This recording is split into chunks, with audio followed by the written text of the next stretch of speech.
Hi there. I sort of wanted to call this like a special episode or a bonus episode, but really it's just sort of a catch up episode. I haven't done a solo episode in a while, and I didn't really want to do a solo episode. And I also really wanted to give Jen Ross a big fat highlight because she has been instrumental in this journey that I'm on right now. So we're talking about this in the episode, but I want to buy a farm and I need any and all connections, suggestions, any funding ideas that you might have.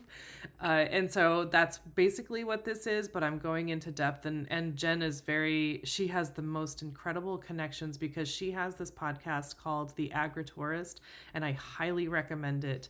It is so, so, so good. She talks to the most incredible people, and Jen has just so much wisdom and experience. As you know, she was a farmer, she had a farm, and she also is a marketer, so she's got skills that I don't have. And so the two of us have been sort of not really teaming up, but I've been sort of running ideas by her and asking her advice. And so I wanted to have her come on and give her some credit because I would not be where I am today without her and, other folks like Andy Lyons of Don't Be Caged by Your Age podcast. She has been working with me with AI because I've been so resistant that I don't even know where to start. And Harry Duran, who pushed me to do a newsletter, and I did a workshop on AI with him as well. So I've got, this is definitely not me. Nothing is ever just me. So I want to make sure to give credit where credit is due. But yeah. There's just so much. So I hope you get something out of this, and I hope that you can share some excitement for me and with me. And seriously, if you want to farm, let me know because I have space where I'm going to be wherever I end up. Thank you so much for listening. And also, please listen to Jen's podcast because, oh my goodness, I just love it. Hi there. Thank you so much for listening to Grounded in Maine today. Here's a little change up. My name is Amy Bolduck. That changed just today. Lots of big stuff. This is a special episode. I don't know, special. I don't know. But I've got my friend Jen Ross on. Jen's podcast is called The Agritourist, and I've been listening to Jen's podcast for quite a while. Jen just completed her first year as a podcast. Yay. And Jen has inspired me in so many ways. And I'm updating you guys on some stuff. And I just want to share some ideas. So, Jen, thanks so much for not making me do this by myself. You're very welcome, Amy. It's a pleasure being here with you, and congratulations on your new name. Thank you. But so, do you want to tell folks about your podcast since you're here? Sure, thank you. So, I guess over a year ago now, it's funny saying that, over 52 episodes ago, I was going through, I used to have a farm. I had a farm, my own farm for about 3 years, but I kind of volunteered at a nonprofit farm for 10 years. And they donated most of their food to food pantries. And then the farm piece that I leased was mostly vegetable and sunflowers. And we did a CSA, and we also had a mobile farm stand truck, and we did a lot of education, especially for kids. So good diversity of income streams, a lot of fun. And obviously the bigger mission was donating food to food pantries, which was very, very meaningful. So I ended up having to leave that farm for various reasons. And I've been out of farming. I have my garden and stuff like that, and I visit people's farms and I do farming things still, but I've been out of the industry for a little bit. And my youngest daughter is graduating high school. She's my last one in, grade school, and she's going to college. So I knew, this was coming, and I said to myself, okay, what do I want to do? I do have a marketing business, but it doesn't completely fulfill me. I really miss agriculture. So I figured, let me do some research on what the industry looks like because it's been a few years since I've been in it. Obviously, the economy has changed, the farming economy has changed. So I figured, let me, reach out and interview some people. But I decided why not do it through a podcast? I had never done podcasting before. I am a marketer, but just never really delve into that arena. And I figured, well, I have to interview these people anyway, and I want to. So why not learn about podcasting and put it out there for other people who might be interested in learning something about farming and agriculture and the economy and just all different things around farming. So So, yes. So, and that inspires me. So, what I did was I started, it's called the Agritourist, and it's my journey back to agriculture. And why agritourism? Agritourism, um, I don't look at agritourism as just entertainment for people. I think anytime you get someone onto a farm, whether it's you pick or whether it's to come for a concert, whatever it is, it's an opportunity to educate people. And if you get them there for a reason that might not be completely agricultural related, it's a concert, they're still in the setting. And being in the setting resonates in some way to people, and it could lead to other opportunities and an opportunity for you to talk to them about what you do. So I looked at agritourism as this amazing opportunity, and as a marketer, I thought it was a great way for farms to create income streams and to educate people. So I really wanted to explore that. I go beyond just agritourism. I've really, pushed the limits on who we interview and the different people. But I have met such amazing, wonderful, inspiring people over the last year, and they have taught me so much. And I'm on my journey back to agriculture now. that's It's awesome. exciting. Yes, it is. And I love so much that you as a market, you're looking at farming from a marketing perspective, which is super cool because that's not a lot of people don't have that or, have that angle to go from, I guess. Right. And like me. But so I want to sort of gosh, I've learned a lot from your podcast too. I just love the variety of people that you've talked to, and also just you sneak in little bits of your story all the time. And so I that's something that I enjoy so much about podcasting. When I'm listening to my friends' podcasts, I'm like, oh, I didn't know that about them. And so it just like deepens your relationship to someone by learning more about them, even if it's just little bits. Um, but and so one of the things that I really loved about, one of the many guests that I've really loved is when you had the Land for Good people on. Was it Land for Good that you had talking about funding? Maybe it was not Land for Good. I'm trying to think of I who. remember you mentioned Land for Good. You put Land for Good in the show notes, I think. Yeah, now I'm drawing a blank on who was it, were they in the Berkshires? Yes. There's Berkshire Ag Ventures. Okay, maybe it was them. But I'm trying to think that was a term, but I don't remember whose term that was. I'm like drawing a blank. Okay. Well, I mean, Um, you did a whole episode on like funding and grants and stuff like that, and that was, I ate that right up, of course. I don't remember all the details, but that's what show notes are for. yeah, no, there's been a lot of people. What's great is when you are interviewing all these people, many of them have had to they've obviously funded their farms in different ways.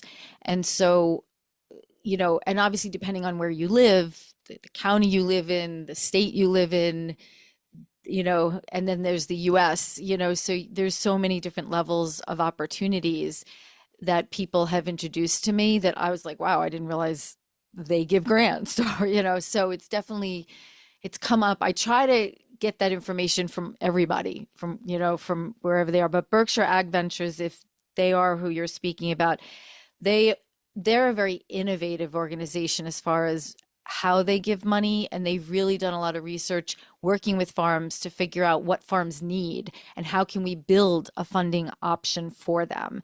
One of their things is they do this bridge loan. So many grants these days are reimbursable grants. So you get the grant, but you have to spend the money out of your pocket, whether it's on a credit card or cash, or taking a loan sometimes. And then you submit the expenses and they reimburse you the money. Well, what Berkshire Ag Ventures does is they actually will fund the grant for you. They'll fund the amount. So you can go spend 25,000 if that's your grant amount on your equipment or building something. They'll give you that money and then when you get it back you pay Berkshire Ag Ventures. So you never lay out any money. And what a creative way that is, Right. such a meaningful thing for farms and agricultural businesses. So I love hearing the innovation that's going on from a financial perspective in the industry. Yeah. But so since listening to Jen's podcast, I also this might be new information for you guys, but I have a newsletter I that I love put your out every newsletter. week. And I've been hinting around at little things. So I actually read a Substack by Alexandra Facillo, I think is her last name. But I've been following her on Instagram, and she's got a Substack also. And so she wrote this article that she wrote after reading the Farmer's Almanac, the Old Farmer's Almanac, also a great podcast episode. But so she was reading the Farmer's Almanac, and they were talking about I think it was trillions of dollars that are being okay, I'm not going to talk about money because it's too sad. But also the farmland is just being purchased and developed at an alarming rate. That's the kicker of the story is that. And just knowing that there are so many people in conversations in where I'm living now, like I'm just seeing that people don't know where their food comes from. They don't appreciate that it is grown in the ground or hydroponically or however it's grown. But like um so we're losing farmland. Also, the generation of farmers is a lot of the farmers are retiring and their kids don't want to do it because it's a lot of work and there's not a lot of money in it. But at the same time, someone needs to grow food. And I love farm food. So, and I'm such a big fan of farmers. So I just really want to I want to be a farmer. I don't know if anyone saw that coming, but I have talked on the podcast often about the fact that I've been sort of like growing my tribe and like and gathering all the people that I need for advice and stuff like that. And it was sort of like tongue in cheek, sort of not really serious, but also sort of serious.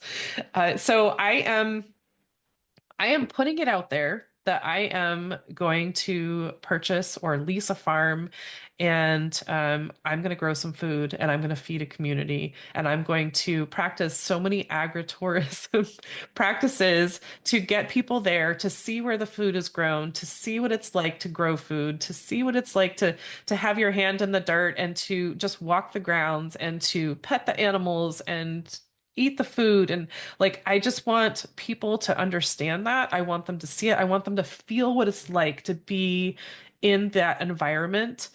And so Jen has inspired me in a million different ways with her, all of her guests, and the way that she talks to me every week. But so I am putting it out there. I need people to live with me because I'm on my own.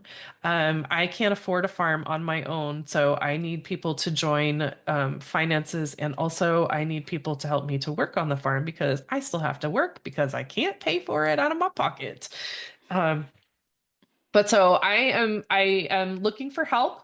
I am looking for support. If you want, if you know anybody or if you have the means to invest, I am looking for funds. I am also looking for people to just give me advice. And if anybody wants to, if anyone has the same dream of living on a farm and growing food and feeding people, I want you to be part of my farm. I already have a name for it. It is it is Long Table Farm, and that is also it is honoring my also past podcast guest, Amy Dolan of the Feeding People podcast, and her business is called oh my gosh, the Longer Table. Wider Tables, that's what it is. But I just heard that Jose Andres also has a podcast called The Longest Table. But I didn't know that, but now I do. But it's a way of opening up to community and growing my table to invite others. Like I just want people to come and be part of it. I want it to be a community thing. I want to have community gardens and you pick fruit and vegetables and have people, if people can't afford to buy the vegetables, they can help out by weeding or picking or something like that. I just want people to be part of it and to appreciate the work that goes into it. So, um, I'd love your support. I'm not necessarily asking for money, but if you know anybody who's got money and wants to put their money someplace good, I'm accepting. Um, but I just wanted to let you guys know what's going on with me. That is a big thing. I have been talking with doing workshops. I did a couple workshops with Harry Duran of Podcast Junkies and a Vertical Farm podcast. And he has been pushing me a lot for using ChatGPT and also to do a newsletter and so many other things. So Harry, thank you so much. And I was working with Andy Lyons of Don't Be Caged by Your Age podcast last week, and she and I were working on ChatGPT. And we composed a business plan, which I put up on the New England Farm Finder. I also want to move to New England, you guys. I don't want to be hot. So, or if you know of a farm, how about that? If you know of a farm that I can live on. Uh, but we put together a business plan, and I added that business plan to the New England Farm Finder website to have a legit profile to reach out to farms, which I did. I reached out to three. There are three farms that sound really interesting to me. One I've been thinking about for a few months, and I still would love it. It is in Belchertown, Mass. Just so you guys know, it's in Belchertown, Mass. It's in the mountains. It's absolutely beautiful. It's 104 acres. It's a fruit farm for a jam maker. And so that's the dream. But there's another farm in Western Mass that is 40 acres, and I am actually talking to the owner on Friday. And Yay. oh my gosh, I'm so nervous, but I think that they're going to be really cool. And I just need to figure out, like, the biggest thing is going to be figuring out financing. So if you have any wisdom on that, I am open to all ideas. And there's another one that is in Tiverton, Rhode Island, which is oddly part of my friend Marianne of Message in the Middle with Marianne podcast. Her husband's family. It's her husband's family's farm, but they sold it to someone else. So she knows that land very well. Very weird. Um, but so that's what's going on with me. And so I wanted to have Jen on because I think that her podcast is super important, especially in my world right now. But I think it's such a cool thing to know about agritourism in general. I think, we should support all the farm activities. I think it's so cool that barn weddings are like a cool thing now, and it's got to be such a big form of income. Uh, it's a whole crap ton of work, but hopefully it's worth it for the farmers. But Well, there's so many yeah, ways. that's the thing. You have to just figure out what's best for you and your skill set and on the property that you purchase and the type of city you're moving into, area you're moving into. There's so many factors, but there are many things you can do and test out. Yeah, So, I'm excited about that actually. I mean, I know one of the farms that you're speaking to is close, is in a really nice area. I've been there before. Uh, And it's beautiful. And there's some beautiful farms in that area and also attracts some good tourism too. right. And if you have heard me on the podcast talk about my volunteer experience with Growing to Give, I volunteered there for 7 years, and just that it's an agritourist experience, to come there and volunteer, and they have parties and goat yoga and stuff like that. So I've had little hints of it and little bits of it, and just the farm experience is so enriching. It is so good for the soul, and it is such a peaceful place to be. So, And I also on the podcast many times have mentioned the phrase community sufficiency. So I don't want to do this by myself. I literally can't do it by myself. So I am looking for help. I'm looking for ideas. I'm looking for support in any way. I need to be in a place where people care. I need to be in a place where I can actually make a difference. And that's my goal. That's what I'm working on. Yay. Congratulations. So thank you guys so much for listening to the podcast, and thank you so much for being involved in this. I really appreciate that. And Jen, my goodness, thank you for all that you do, and thank you for being here again today. And I just I freaking love you. I love your podcast, and I think the world of you. And I love your support.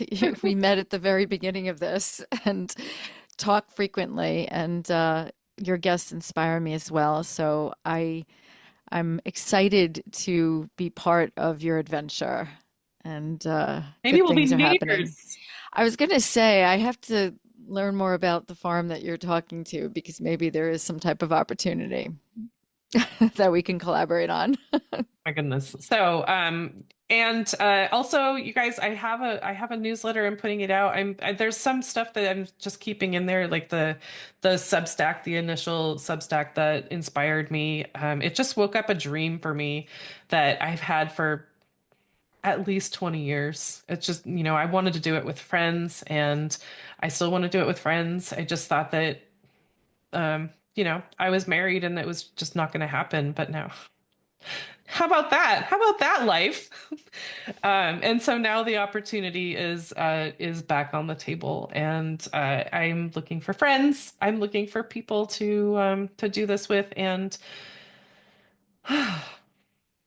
yeah, that's it. But so if you are on Instagram, the link to my newsletter, I think it's called Keeping Up with Amy. I think that's what the title is, and You think? I'm trying not to sell people on stuff. Seriously, it's It's a mostly just great newsletter. I love it because it's real. I'm taking pictures of my strawberries and my cat, and it's more like Instagram, but there's a little bit more depth to it. So please sign up for that. And there's also, you can also like keep in touch with me. You don't have to, comment on my Instagram post. You can email me directly. How about that? All right. Thank you so much for listening today. I hope you guys have an awesome rest of your day. Oh, and